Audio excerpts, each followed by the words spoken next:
Oi, gente! Estamos aqui começando mais uma edição do nosso podcast Não Existe Tentar. Eu sou Caterine Barros, host desse podcast. Estou aqui com meu parceiro. Saulo Camelo, sou co-host desse podcast e tô bastante empolgado com o convidado que a gente tem essa semana. Bom, hoje eu também tô. Hoje a gente vai falar de um tema bem gostosinho, bem doce. E a gente está aqui com um super convidado que é o Eduardo Marques, CEO da Original Gourmet, responsável pela Lollipop, o pirulito mais gostoso desse Brasil.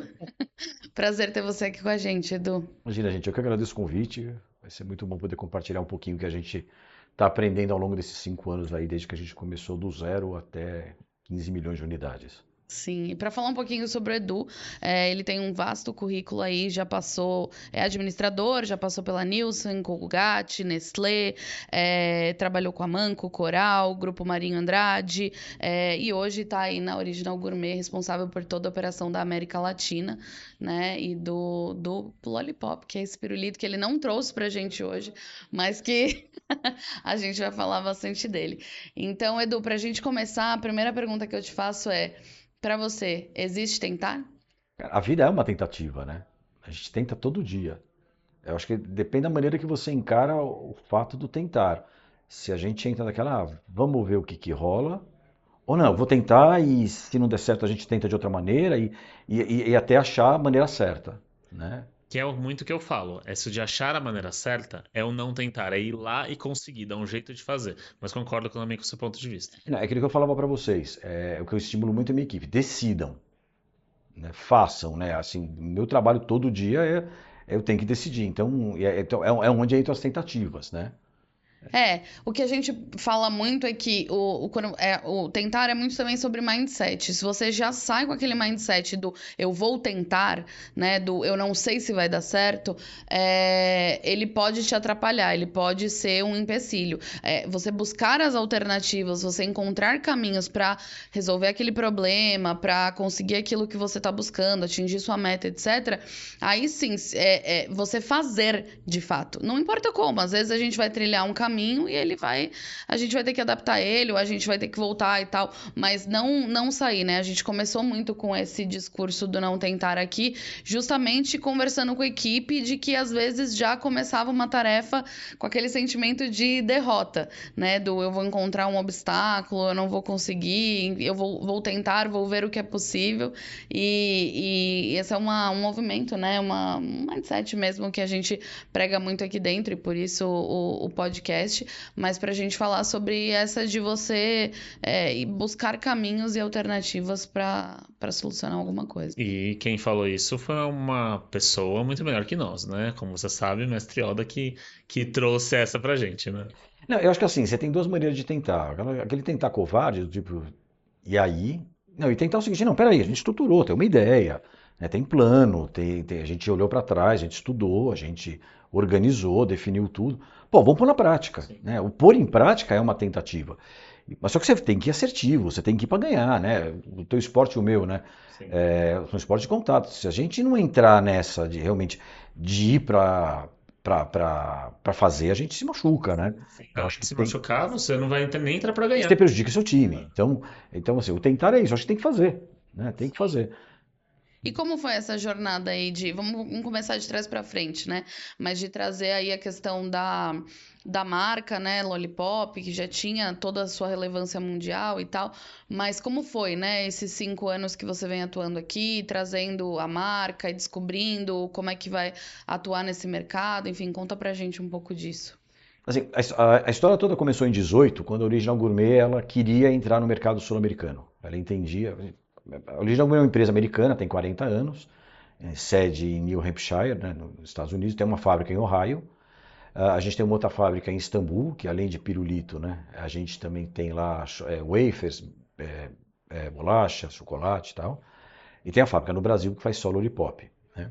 Além de uma operação que a gente tem na China de compra de biscoitos amanteigados, mas é um terceiro. A empresa ela entendia, a Original ela entendia o seguinte: o principal produto da empresa é pirulito. Pirulito é um item que você tem que estar disponível para alto fluxo de gente. A América Latina tem uma população fantástica, a gente tem que estar lá. Bem simples o racional, mas exata, mas nada diferente disso. Então, em 18, né, eles me acharam via LinkedIn e a gente começou um namoro aí e a gente definiu que ia vir um negócio para cá. É, A gente começou a vender efetivamente em janeiro de 19. Então, entre janeiro de 19 e fevereiro de 24, a gente teve uma. Eu costumo dizer o seguinte: a gente, do 0 a 15 milhões de pirulitos, com uma pandemia no meio, que pegou nosso negócio na canela, né, bem no joelho. A gente tem uma jornada bem interessante e que foi fazendo muitas tentativas, né? Vamos trabalhar dessa maneira, vamos fazer dessa forma. A gente porcionou, a gente teve alguns acertos muito de cara.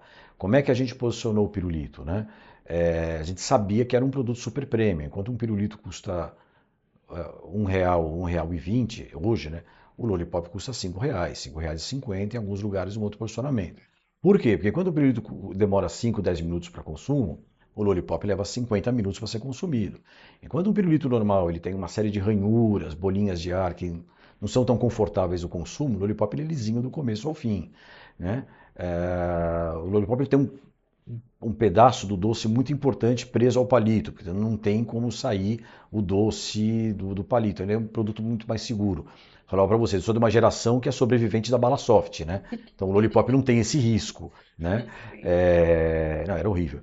Não, A bala era legal, mas gente, era horrível. a galera mais nova que tá assistindo a gente, bala soft, não é nem, sei lá, não sei nem se é da minha época também, mas eu sei que eu escutei muitas histórias de pessoas engasgando com a tal da bala soft, que tinha o formato ali, né? Um lado era lisinho, outro lado era côncavo. Já escutei histórias, mas enfim. Então, o Lollipop ele é seguro, você risca, você não vai correr. Então, todos esses benefícios que o produto tem, realmente posicionam ele como um produto super premium. Tanto que eu não vou concorrer com o pirulito. Sim. Como é que eu vou concorrer? Um cara de 5, um cara de 1, dizer que é concorrente? Não. Eu vou concorrer com o cara que ele todo dia vai na doceria depois do doceria Bombonier, né? Depois do almoço, que ele quer um doce para ele, aquele seu momento de autoindulgência. Então, ele vai comprar um dia, ele vai comprar um chocolate, um wafer, alguma outra coisa. No outro dia, a gente vai estar pegando lá o Lollipop. Eu vou estar concorrendo com aquela criança na fila do supermercado que vai ver aquele expositor que é extremamente vistoso, que é o ponto alto da nossa exposição, né? E vai querer ali para ele ficar lá sossegadinho lá por 50 minutos ali com o pirulitinho dele, né? E aí tem um negócio que assim, então teve as coisas que a gente planejou. Então vamos posicionar o produto assim. E houveram coisas que foram muito curiosas. A gente descobriu que Lollipop era uma marca. Lollipop é pirulito em inglês. Sim. Uau! Sim. Só que Lollipop no Brasil não significa nada. Sim. Mas é uma palavra gostosa da gente pronunciar. E aí um dia, minha herança de trade, eu adoro ficar em ponto de venda. E um dia eu vi um cara, me dá um Lollipop. Eu falei, caramba, eu virei marca de pirulito. Eu virei marca. Então, caramba, então, temos que registrar esse negócio. Né? Porque Mas lá fora ele tem esse nome. Não, nos Estados Unidos é o Lollipop Original Gourmet, Pirulito Original Gourmet. Lollipop é pirulito, né? Sim. Ele não tem essa marca.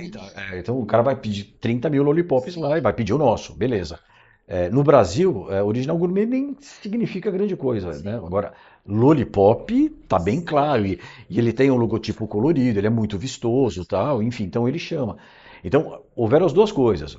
Planejamento que a gente fez, apostas que a gente fez ali que a gente entendia que era um caminho e que ao longo dos anos várias se provaram certas, algumas a gente corrigiu e beleza, a gente não vai acertar todas, né? Vamos acertar o máximo possível e aí a beleza do negócio é essa plasticidade de tentar e corrige e aí acerta, né? Mas houveram coisas que a gente não planejou, né? Houve situações que, como por exemplo, a gente descobriu que a gente tem uma marca e isso virou um ativo importante para a gente na operação. Sim. Legal. Só para complementar, você só descobriu isso porque você estava na rua, porque você estava de fato ali no ponto de venda. Sim. Assim, não tem uma semana nesses 5 anos, salvo pandemia, não teve uma semana nesses 5 anos que eu não fui pra rua e fiquei em loja, fui lá olhar e tal, né? Deixo minha mulher louca lá, cada vez que eu vou no supermercado começa a organizar display. A gente tem esse vinho, a gente tem essa coisa, né? E você mais ainda porque você fez toda a sua carreira no trade. Minha vida foi trade marketing, minha vida foi ponto de venda. Então, cara, eu piro nisso. Então, para mim é muito legal, muito gostoso ter isso. e é onde você cria um espaço para você conversar com o consumidor. E eu queria falar justamente sobre o consumidor, porque engana-se, né, você atrelar, por exemplo, o pirulito só às crianças, né? Hoje quem é o maior consumidor do teu produto são os adultos. Adolescente e adulto. Adolescente e adulto. Crianças consomem. Aham. Não, porque a gente tá falando até de um senhor pirulito, né? Então ele é um pirulito grande, enfim, né? E ele chama atenção também por isso. Ele tem 31 gramas, é uma bola grande, e assim, o tempo de consumo dele é muito alto. Então, agora tem minhas sobrinhas de 12, 13 anos, logo quando começou o Lollipop, a sacada delas foi ótima. Elas começavam ali, ficavam sem paciência, colocavam num copo d'água, faziam um suquinho e tomavam. Falei, pô, criança é sensacional, mas pô, caramba, então vocês fazem isso, então, né? Foi muito legal. Definitivamente, o grande apego do Lollipop é para adolescentes e adultos, até pelo tempo de consumo dele. Sim, sim. Isso é muito legal. Mas falando um pouco sobre a tua carreira em trade, né? Como que você enxerga, né, o comportamento do consumidor hoje, que passou a comprar muito online, né? E hoje, nos pontos de vendas, então nas lojas, enfim, vocês tiveram que fazer alguma adaptação para isso? Qual que é a sua visão sobre isso hoje? O Lollipop é um produto para ponto de venda. O mundo vai caminhar cada vez mais para uma compra eletrônica, para canais de vendas digitais. Você comprar e receber na tua casa ou passar num lugar e pegar. Mas o ponto de venda efetivo, as lojas físicas, na minha opinião, nunca vão morrer. Vai ter eu acho que vai ajustar isso com o passar dos anos, pelas gerações que vão vir, mas o PDV efetivamente não vai morrer.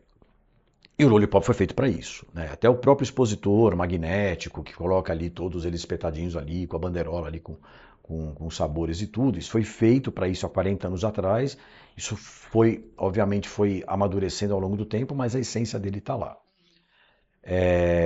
Então, por isso, a gente tem que estar nos pontos de venda. A grande pergunta que eu faço para a equipe hoje é: aonde mais a gente tem que estar?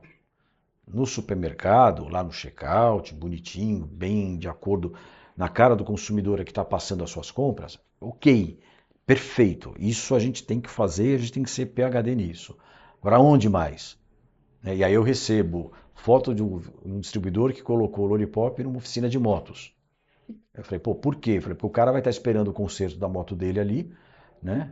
Por meia hora, uma hora, porque ele vai sair de lá para trabalhar e tá lá com o pirulitinho dele. Eu falei, porra, genial. Sim. Sim. Tudo tem um porquê também, né? Sim. Exato. E é muito legal você entender, é aquilo que eu falo para a equipe, decidam.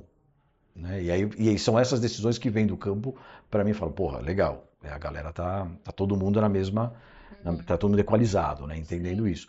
Porque colocar num parque de diversões, tipo Beach Park ou Hopi Hari, beleza, faz sentido. Agora, na oficina mecânica, isso foi muito legal. Numa estação de metrô, isso foi muito legal. Num terminal de ônibus.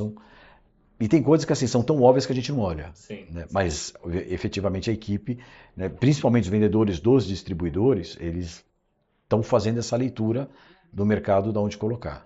E hoje a Original Gourmet, o Lollipop, qual que é a magnitude dela no mundo, só para o pessoal entender? Nos Estados Unidos é o número 1, segundo o Nielsen é o número 1. Né? Desculpa o merchandising, mas eu vim da Nielsen, né?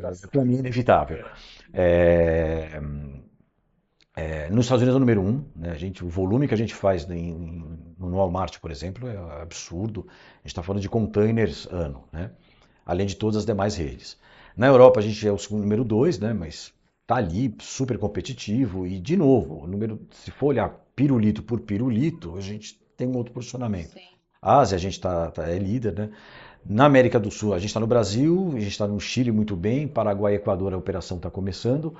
A gente tem um volume bem respeitável. E o grande ponto da gente aqui mais do que volume, é a margem que eu entrego.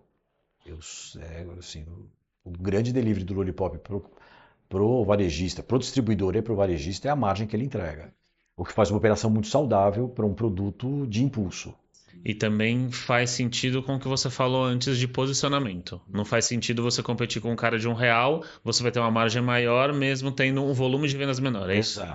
Exato. Volume esse que está crescente. Então, e aí tem um outro ponto que é muito curioso, que enquanto os pirulitos vamos dizer, de preço médio de mercado já tem um posicionamento claro, já estão ali, já estão disponíveis, né? Por quê? Porque já estão no mercado há um certo tempo. Pô, o Lollipop está correndo por fora e está pegando todo esse mercado. Então é muito legal isso. Quer dizer, a gente vai crescendo o volume na taxa que a gente está crescendo, de 2 dígitos ao ano, ah, muito pela novidade dele, né? Sim. Porque quer queira, quer não, é o pirulito número 1 nos Estados Unidos. Quem foi para lá viu. E aí tem associação, né?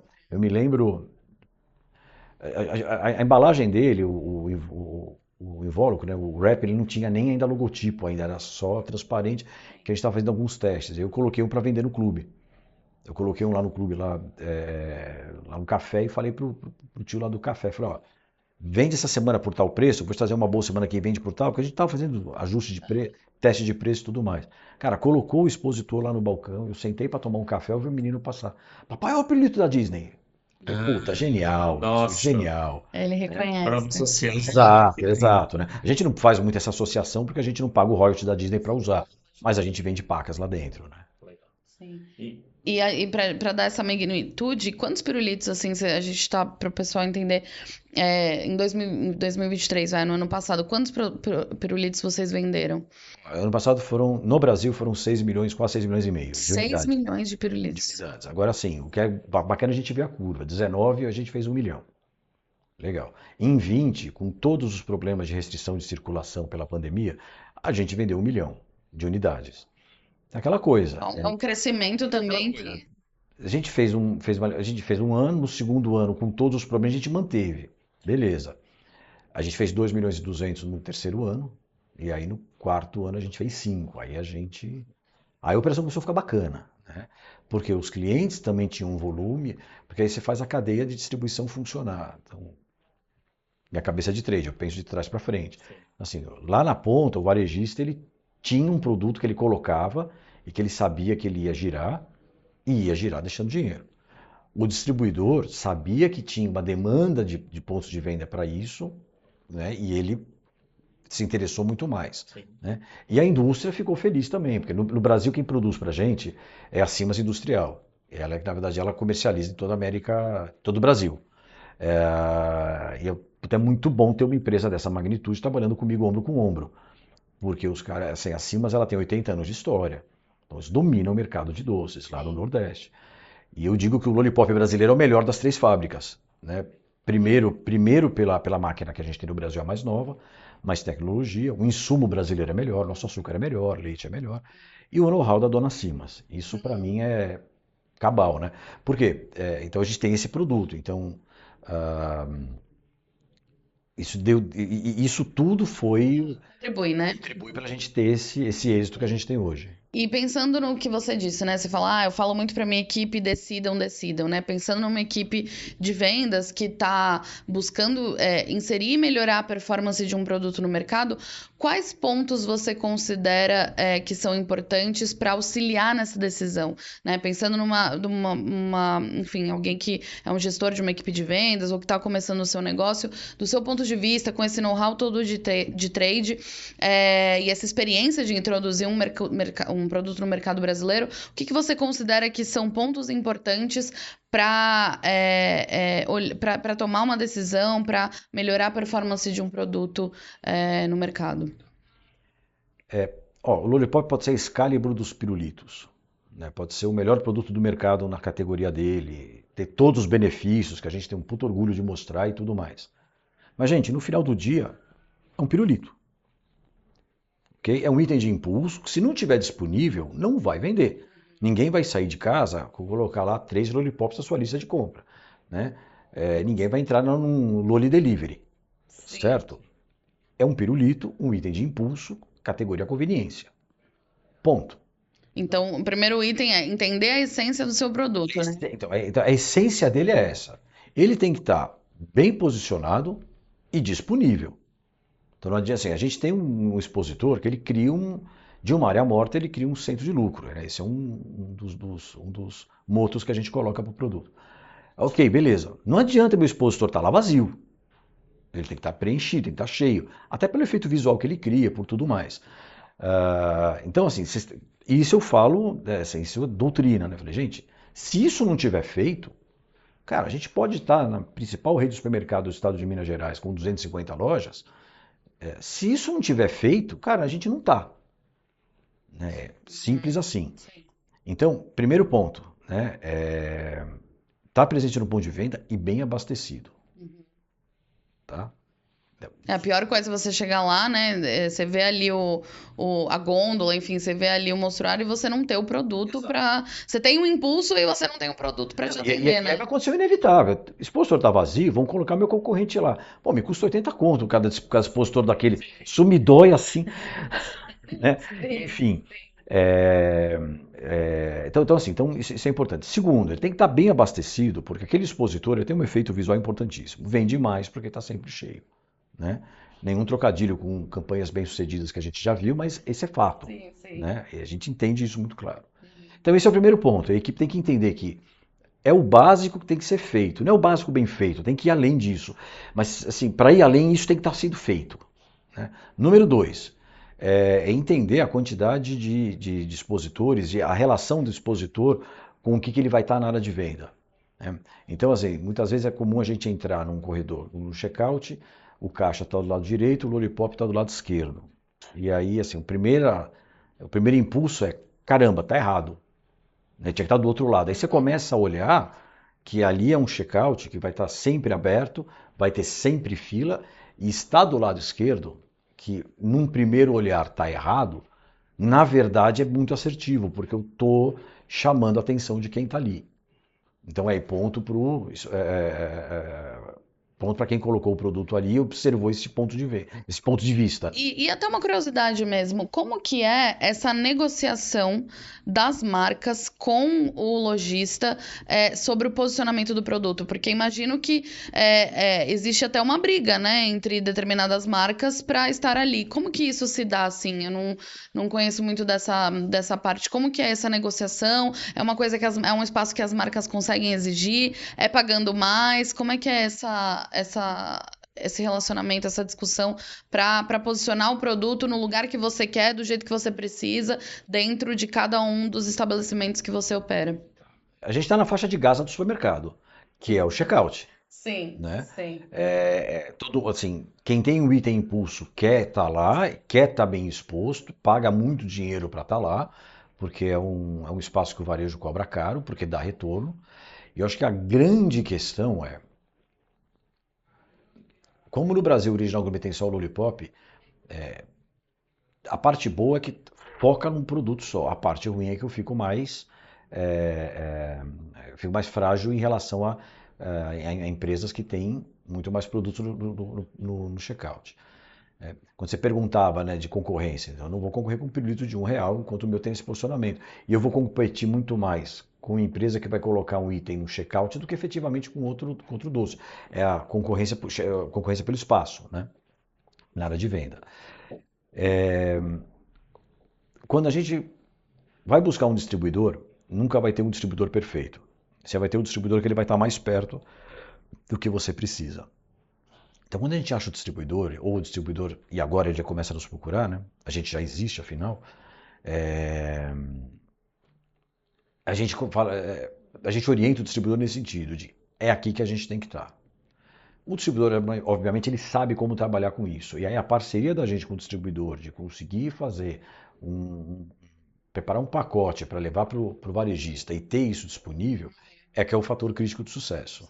Eu não posso. Ser ele O distribuidor da gente, ele não é o cara que ele compra a minha caixa e fraciona pacote. O distribuidor da gente ele é a extensão da nossa área comercial. Então eu preciso ter uma sincronicidade muito grande com Só ele, tá alinhado com a sua estratégia. um alinhamento de visão, antes de tudo. É enxergar que isso aqui é um item de impulso com um tremendo de um valor agregado, com um público que já está indo buscar ele.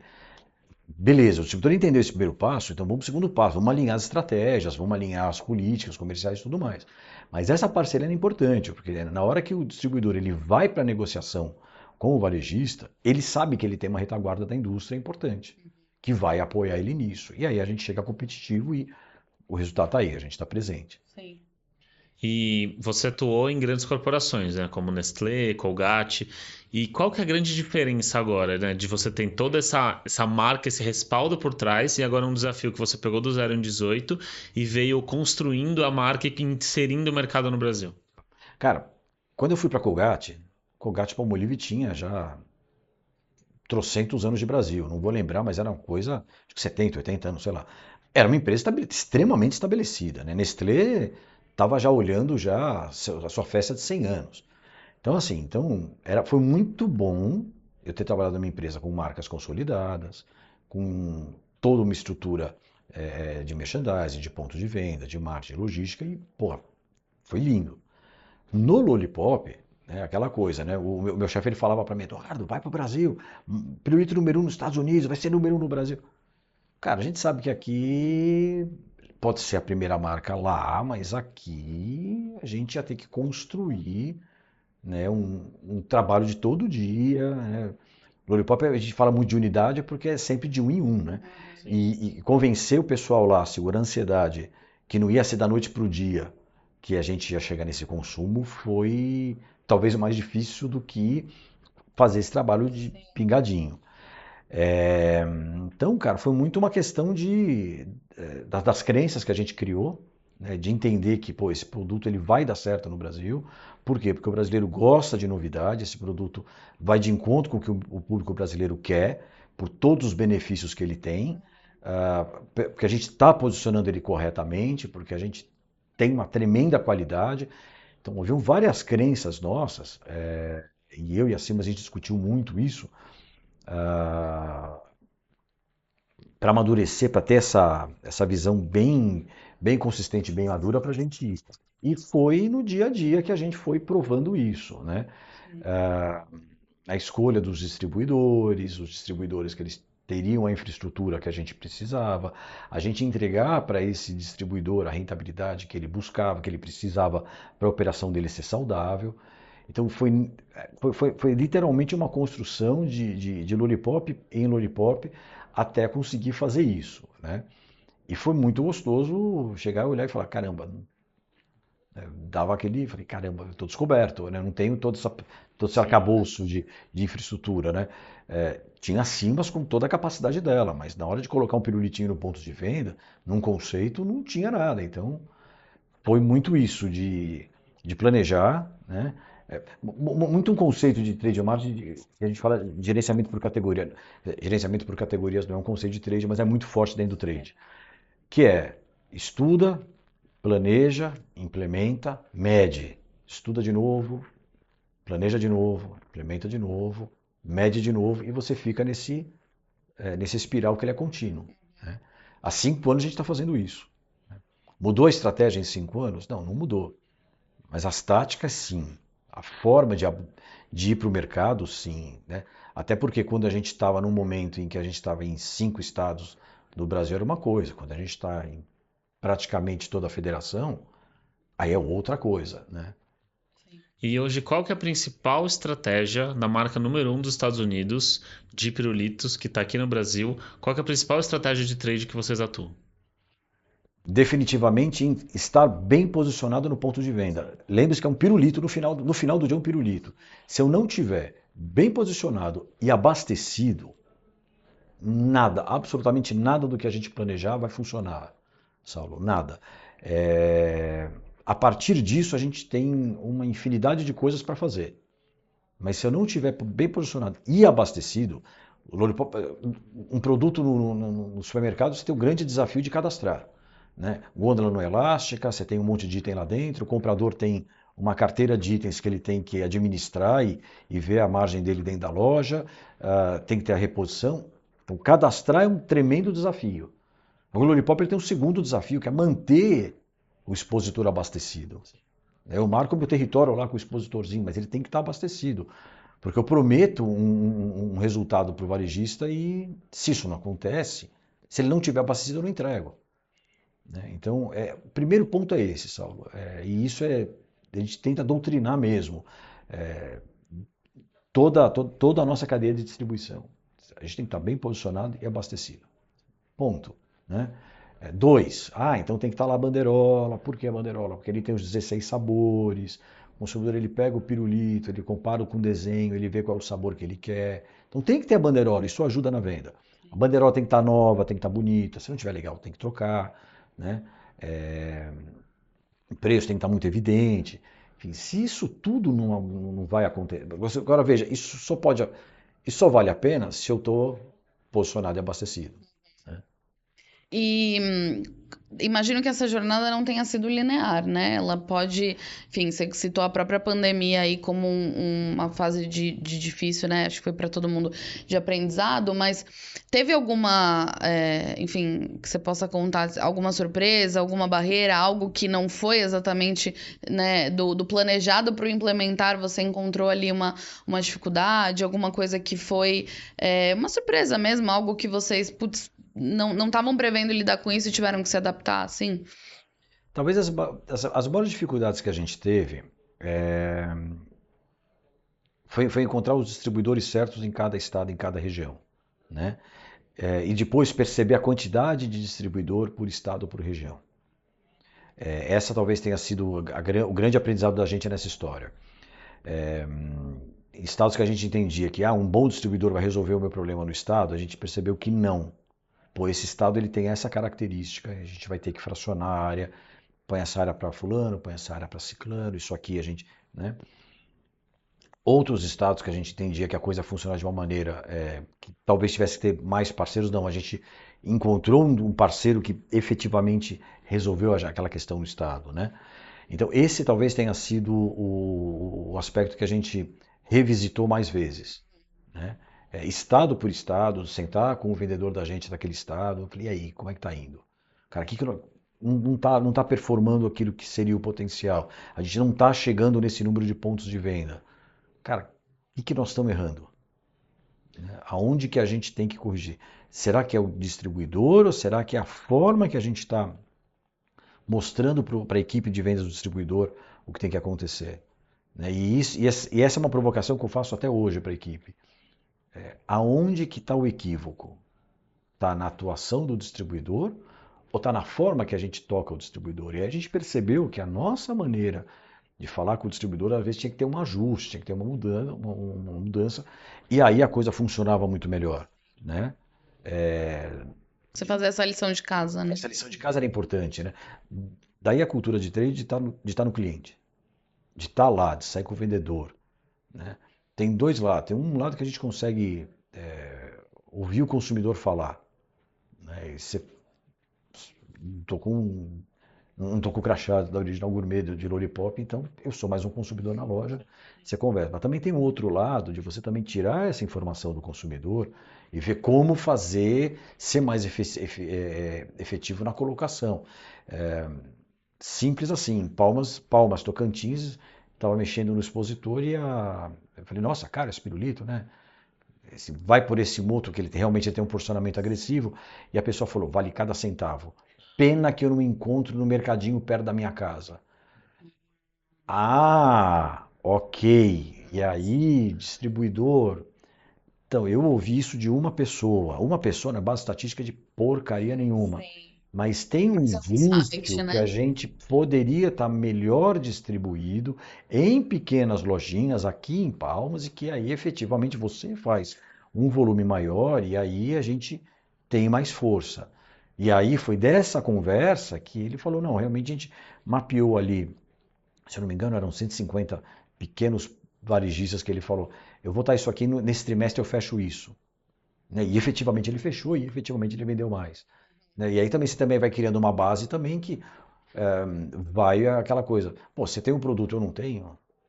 Bom, me interessa, né? Mas tem muito isso, de fazer a leitura a partir do ponto de venda. E ter essa conversa com o distribuidor, de entender aonde que está o equívoco, né? Isso é uma coisa que eu acredito muito e que eu defendo até em questões de comunicação, trabalhando muitos anos com comunicação interna, nada substitui você gastar sola de sapato e você ir lá nas pontas, seja da pessoa que vai receber a sua mensagem, seja a pessoa que vai no marketing que vai receber o seu produto, mas é você de fato estar ali, vivenciar na pele a pessoa que vai estar consumindo aquela informação, aquela campanha, aquele produto, enfim, o que você esteja trabalhando, mas nada substitui você sair da sua mesa, sair da sua tela do computador, ir lá e sentir e vivenciar, né? O VP de vendas da Colgate, na minha época, lá o seu Tavares, ele tinha uma frase que eu achava ótima, que é, você tem que ir para a zona do agrião. Se você não for para a zona do agrião, você não vê a cor do alface. E na época a gente dava risada, mas hoje eu entendo exatamente o que ele fala. Tem que estar lá no ponto de venda, tem que ver o que está acontecendo, tem que ver o que o concorrente está fazendo, tem que olhar a efetividade da tua equipe, da tua cadeia de distribuição, tem que ver como é que as pessoas estão circulando dentro da loja. Você tem que olhar, não tem jeito. E isso não importa o mercado, né? Mesmo no digital, a gente tem ferramentas hoje para a gente poder ver onde que está o carrinho, mapa de calor, etc., no e-commerce, no site, ou até mesmo você indo, quando é vendas B2B, você tem que ir lá para saber o que o vendedor está falando e tudo mais. Nada troca isso, né? A gente faz muito aqui cliente oculto, que é você de fato ali, como é que a tua equipe está respondendo no WhatsApp, como é que a tua equipe está atendendo, né, o seu cliente, enfim, acho que é o conceito de você de fato garantir que a mensagem, que a intenção, que a estratégia esteja de fato chegando na ponta, né? O que vocês estão falando é muito legal, porque assim, de novo a gente fala, você tem que fazer o básico. Para você ir além, você tem que fazer o básico, né? Como ponto de partida. Então, a gente está falando de cliente oculto aqui. Não estamos falando de nenhuma tecnologia que chegou da NASA semana passada. Não, a gente está falando de um negócio que faz 30 anos que eu trabalho, há 30 anos eu ouço falar de cliente oculto. Sim. Né? Quer dizer, faz isso. Só que você vai tirar essa informação, né? Como é que eu vou pôr essa informação em prática? Sim. Porque sem estratégia você não faz nada, né? Você tem o que é o dado sem estratégia, não é nada? Não, os dados sem estratégia é uma coisa muito bonita, é uma coisa muito legal, Sim. mas você tem que efetivamente, como é que você leva isso adiante? Eu lembro do meu orientador no mestrado, ele falava, você está fazendo um estudo que você tem, ele fala, Eduardo, aí é contigo, o estudo vai ficar bonito na prateleira de uma biblioteca e vai servir para outras referências, ou um estudo que se alguém vê e fala, pô, peraí, eu posso fazer isso. Como é que você quer levar? Né? Enfim, então é muito nesse sentido de você estudar a coisa e, pô, como é que a gente implementa isso? Como é que a gente faz isso? Para mim, hoje, o que diferencia muito os profissionais do mercado é justamente ler dados e tomar uma decisão estratégica perante isso. Não é só CEOs, diretores e gerentes que têm que fazer isso, mas sim quem você já está começando. Se você já está tendo ali uma decisão estratégica, isso vai diferenciar muito a sua carreira para onde você quer seguir, né? É o que eu te falei, decidam. Eu já dizia Neil Peart, né? Não decidir é uma decisão. Sim. Eu falo assim, decidam. A gente estudou, a gente pesquisou, a gente mostrou isso tudo para vocês, a gente desenhou junto, tem que implementar. Então decida.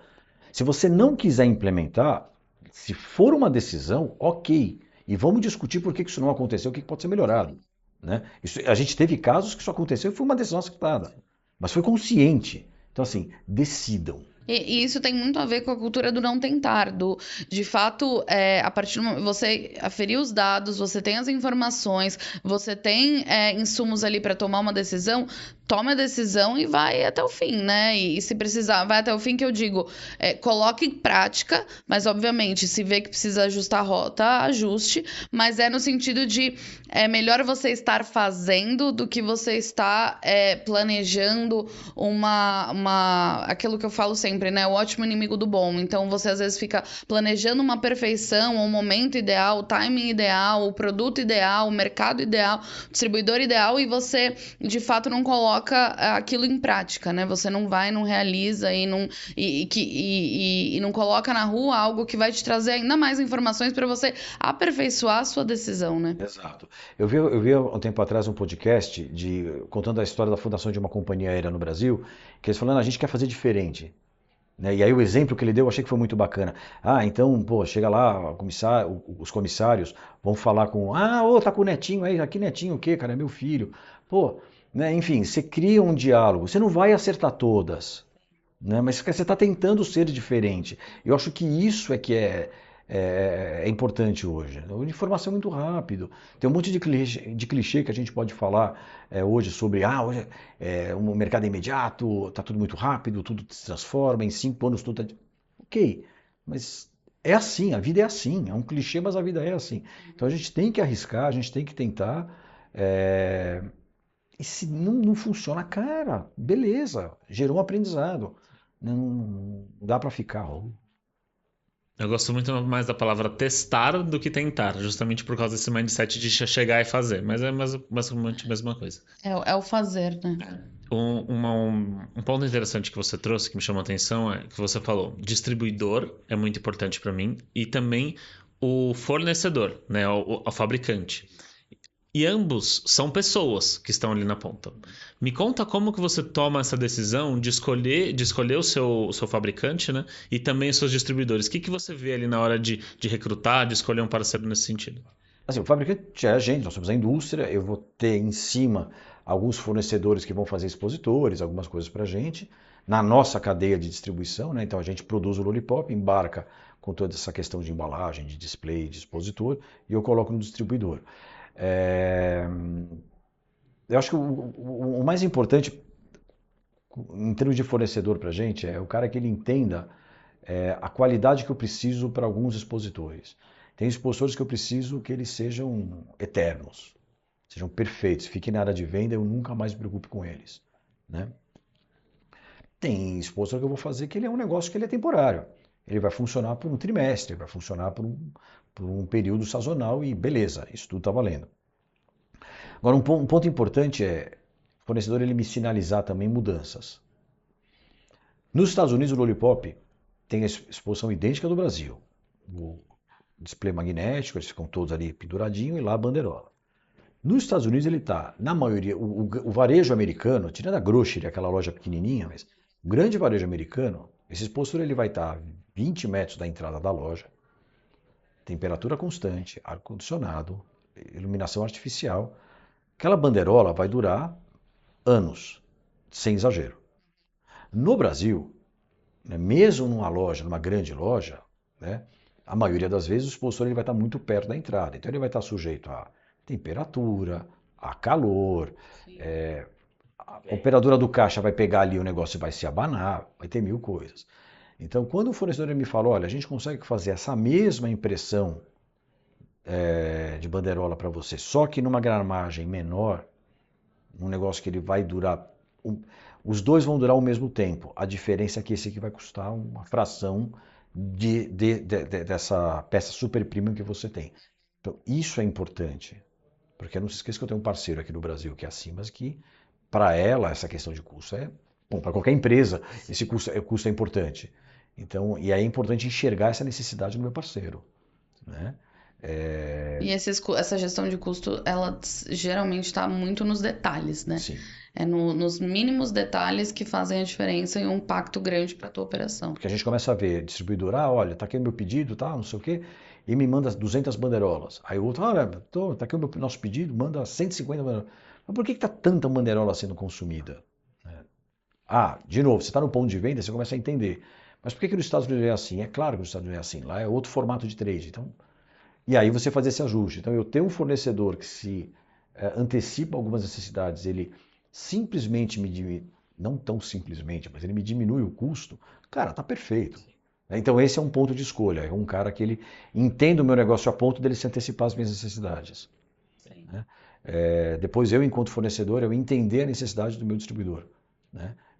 O que ele precisa, ele não precisa simplesmente da minha entrega em dia e de ter o expositor, mas de ter orientação, né, da gente enquanto indústria sair com o vendedor dele, da gente enquanto indústria sentar numa negociação com ele, da gente apoiar ele numa negociação. Quanto é que é essa conta? Vamos conversar aqui. Né?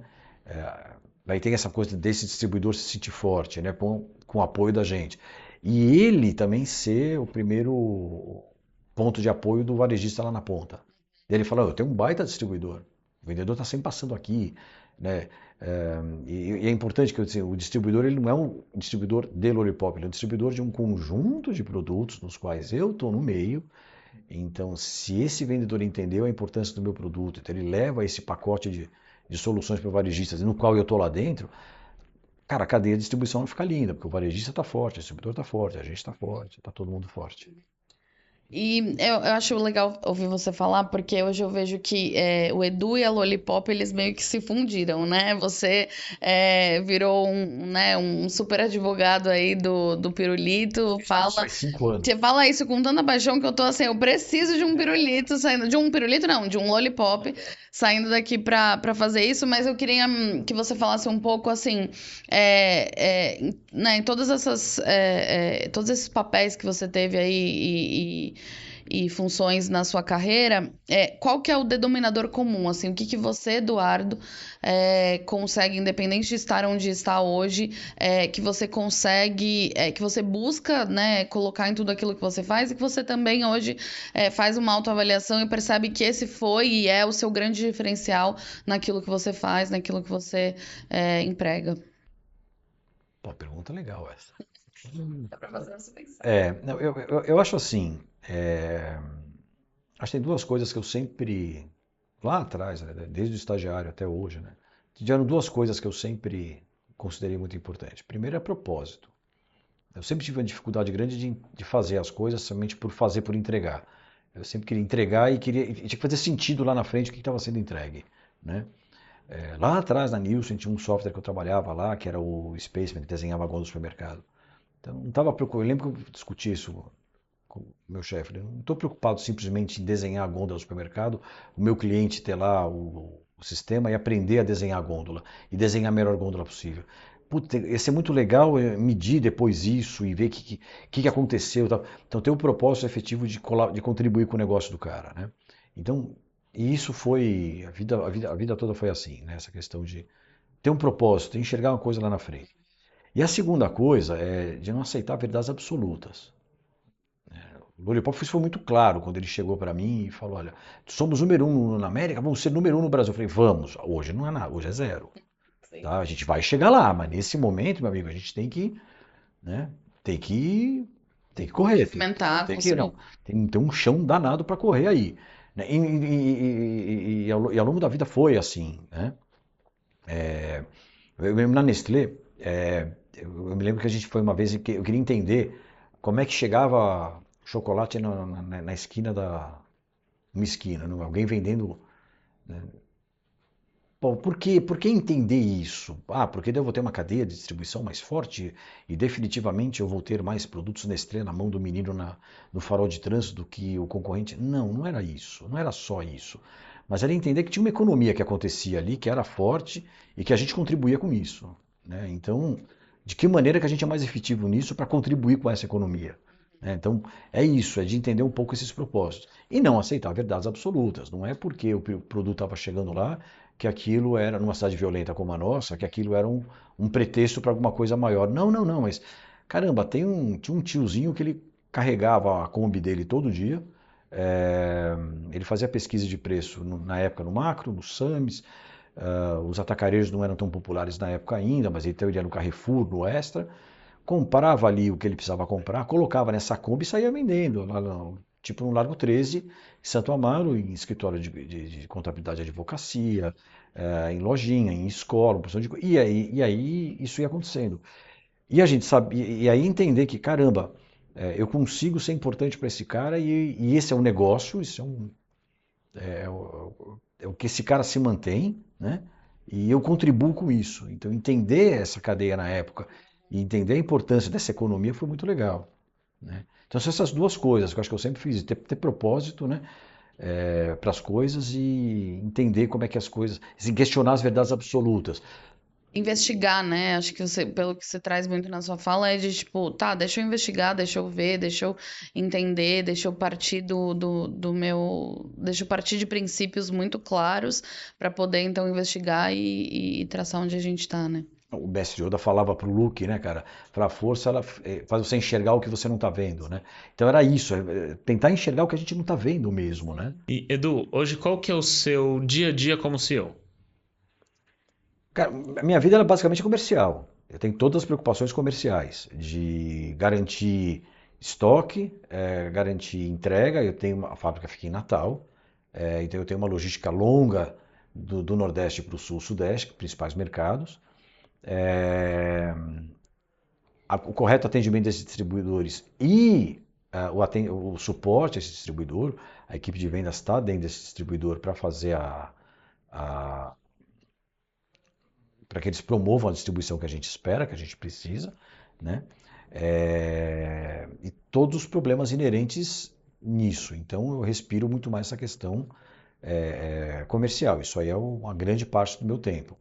Eu vou ter uma questão de logística importante, por exemplo, quando a gente fecha os pedidos que vêm, por exemplo, do Chile. Então tem uma questão de logística, de desenhar a estrutura para a gente fazer isso chegar rápido lá, né? E as opções que a gente tem.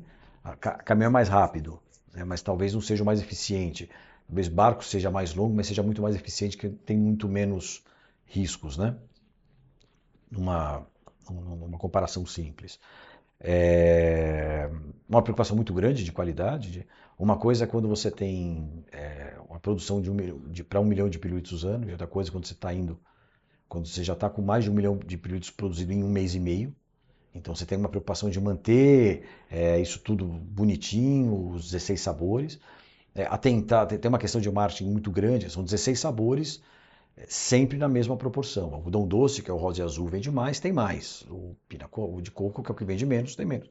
Mas e o meio? Né? E os outros? Né? Então, ficar atentando a sabores que começam a sobrar no expositor e a gente balancear isso. Né?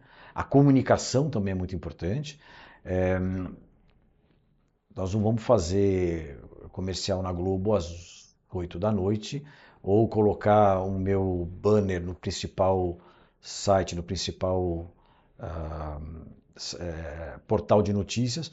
Não, além da gente não ter budget para isso, eu não sei até que ponto isso vai ser eficiente, né? Mas eu tenho que ter uma comunicação em rede social, eu tenho que ter uma comunicação digital. Então, tem essa preocupação de como fazer isso, né, lá na frente, falar com o consumidor e falar com o lojista ele enxergar isso e falar, caramba, eu preciso ter isso, que bom, ou ele dizer, que bom que eu tenho esse produto no meu checkout.